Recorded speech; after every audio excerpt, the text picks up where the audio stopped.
Lestari, CGP Angkatan 11, Unit Kerja SMP Negeri 30 Semarang.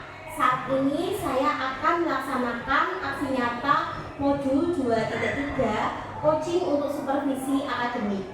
Di sini saya akan berkolaborasi dengan Ibu Nur Kasana, guru mata pelajaran Bahasa Indonesia kelas 8 dan wali kelas 8R. Selamat siang Ibu Nur. Selamat siang Bu. Gimana kabarnya? Kabarnya alhamdulillah luar biasa. Iya, terlihat bahagia ternyata ya Bu ya. Sebelum kita melaksanakan praobservasi yaitu mempersiapkan hal-hal yang akan dilakukan pada supervisi supaya nanti Bu Nur siap dalam melaksanakan supervisi dengan supervisor yaitu Pak Tekno ya Bu ya. Pak.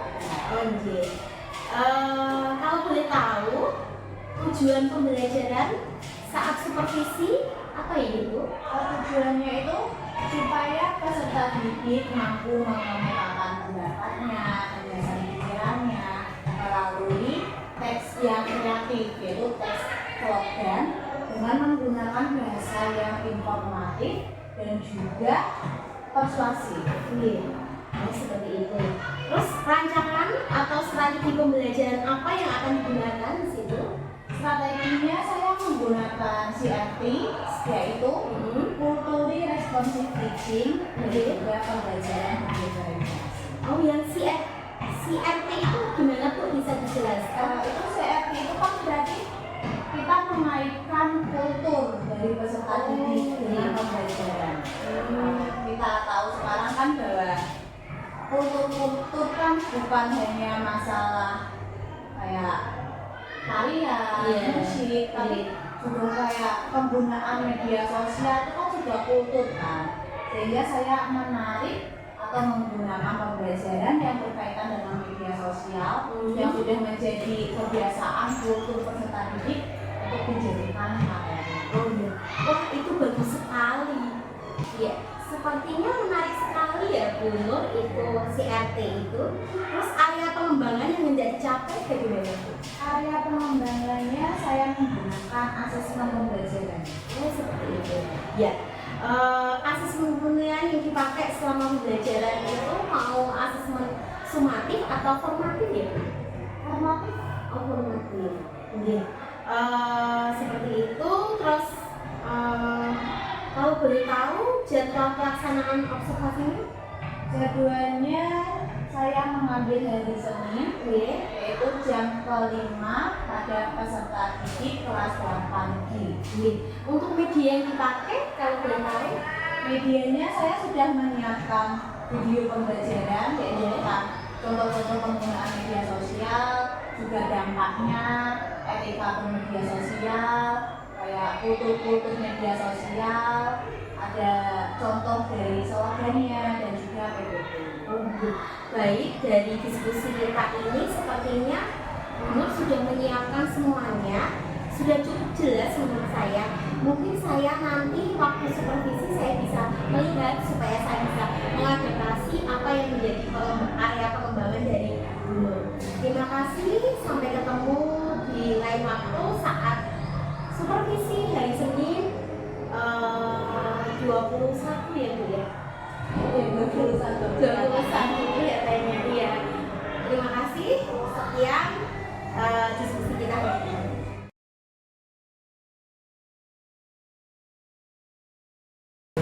Assalamualaikum warahmatullahi wabarakatuh. Gimana kabar kalian? Baik. Ada yang sakit?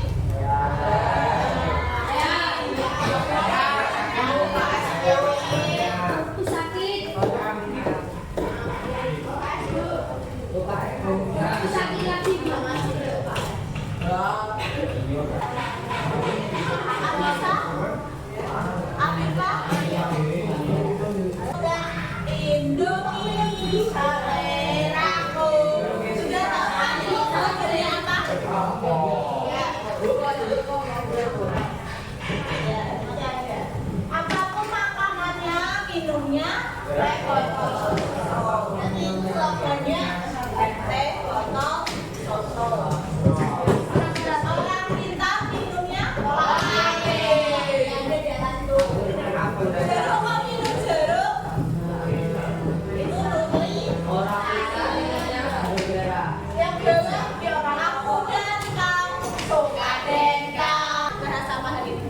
Iklan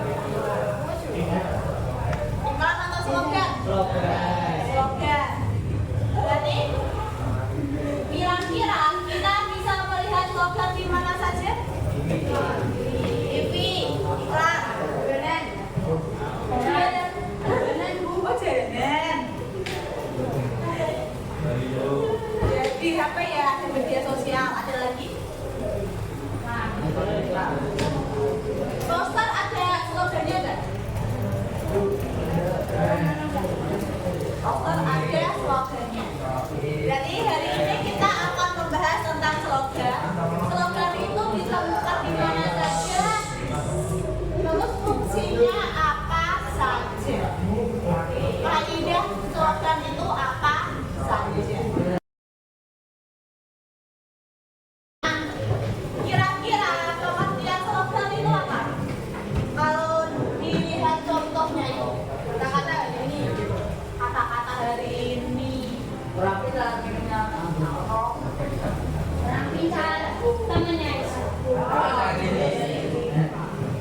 Ini tidak apa ya? Hari ini bos. Hari ini bos.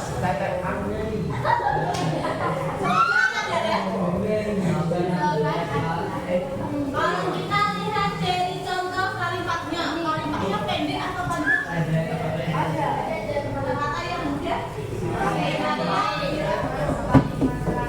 Ini adalah pendapat dari Satria.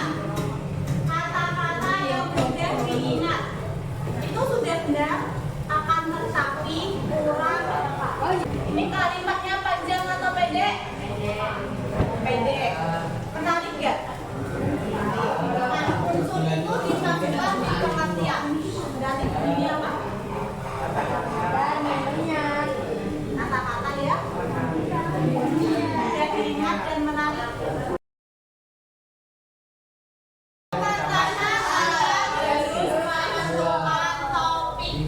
Topik di video itu adalah penggunaan media sosial. Terus yang kedua menentukan pesan, dan yang terakhir tujuan.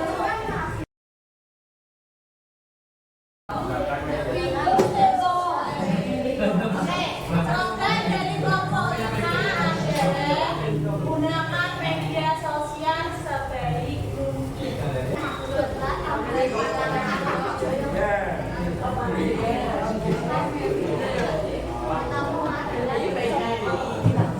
Ganda, tunggal, ganda, tunggal, ganda.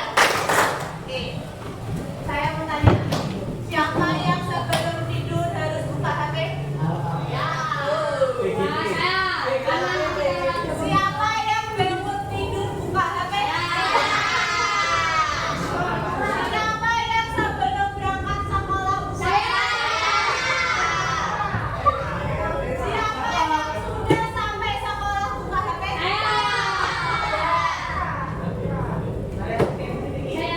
Siapa yang ketika makan ditemani HP? Siapa yang ketika HP-nya hidup ada pesan langsung dibuka?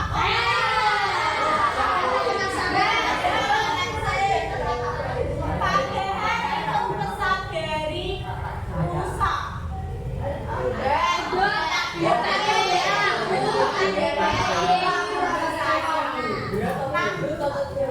Kalian sudah terlanjur atau kecanduan mobile.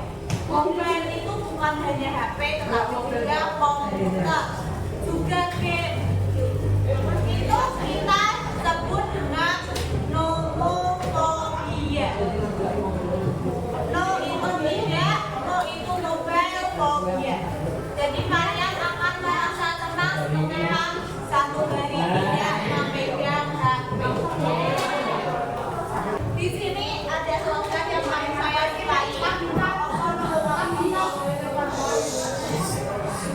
Dari kelompok 4 dia berbunyi saya nomofobia. Terus di bawahnya ada keterangan katakan tidak pada kecanduan ponsel.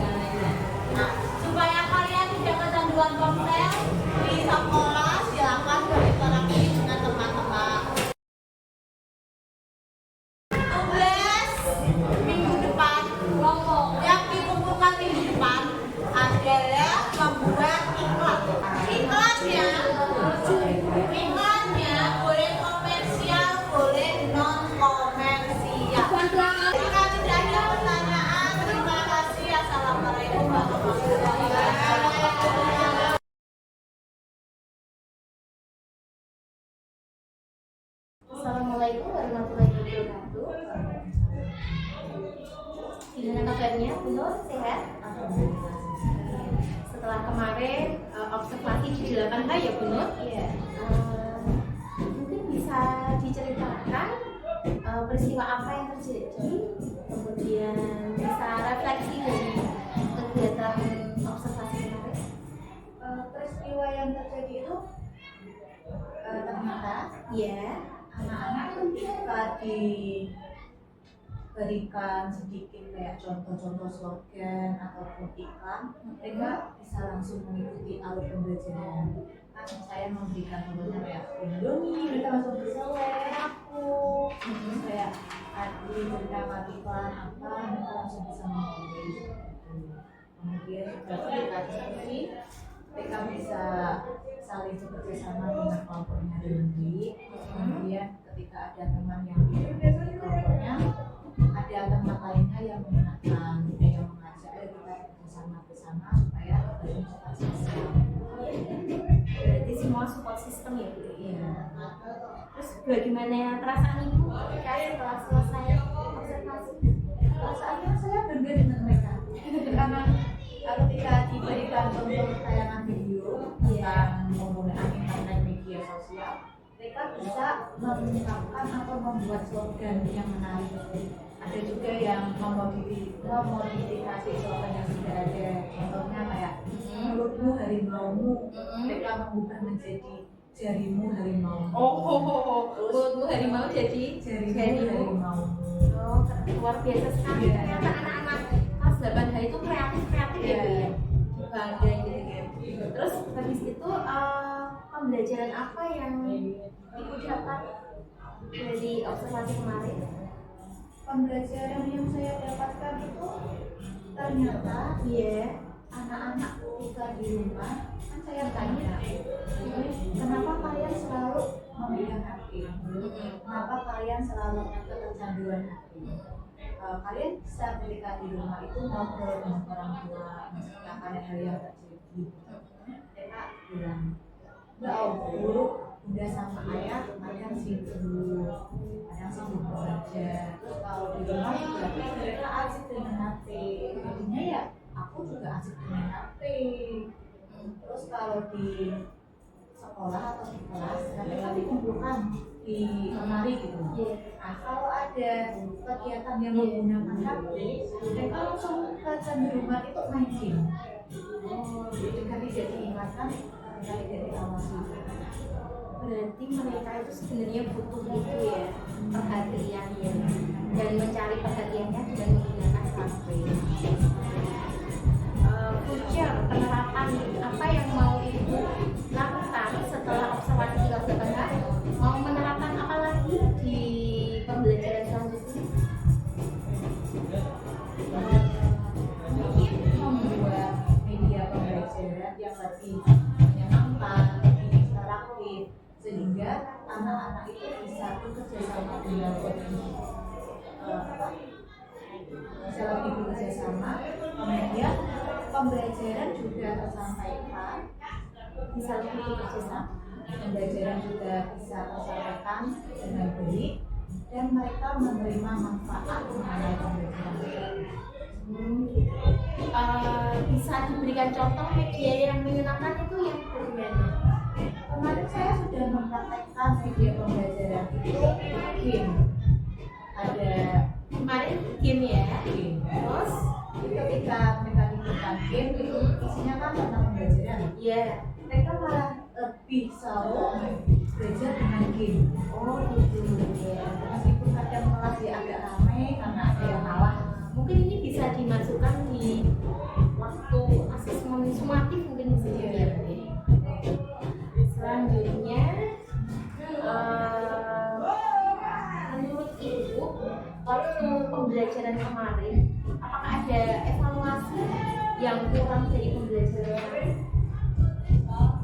Sepertinya evaluasi untuk diri saya sendiri itu ketika pembelajaran terkadang saya tidak memperhatikan anak-anak dan mereka kecolongan mengucapkan kata-kata yang salah. Oh di dalam kelas ya? Iya, yang bilang lowot.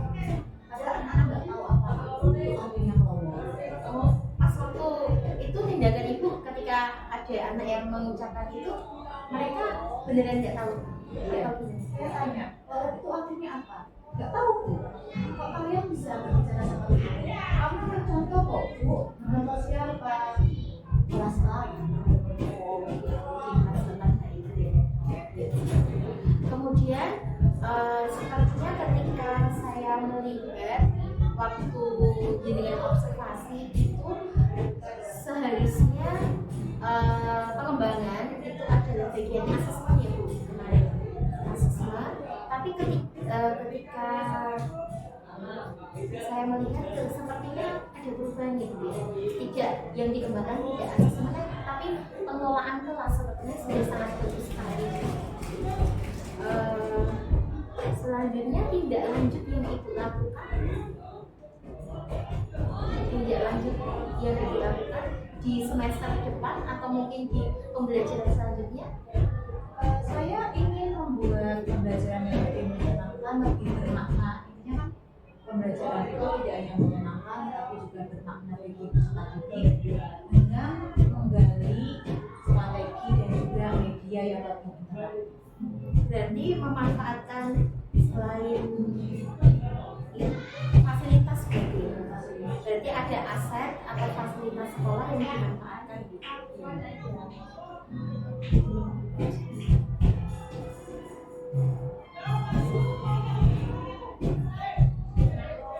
mungkin ada yang mau diceritakan lagi tentang 8 di observasi kemarin yang sudah ibu temukan. Sudah? Oh gitu. Terima kasih untuk waktunya Bu. Kita akhiri diskusi kita kali ini. Saya sudah mendapatkan beberapa poin. Yang pertama tentang refleksi jaringan ketika di kelas.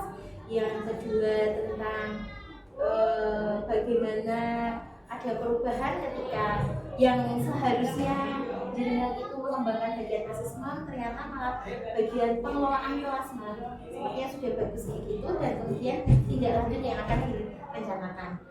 Sampai bertemu di pertemuan selanjutnya. Wassalamualaikum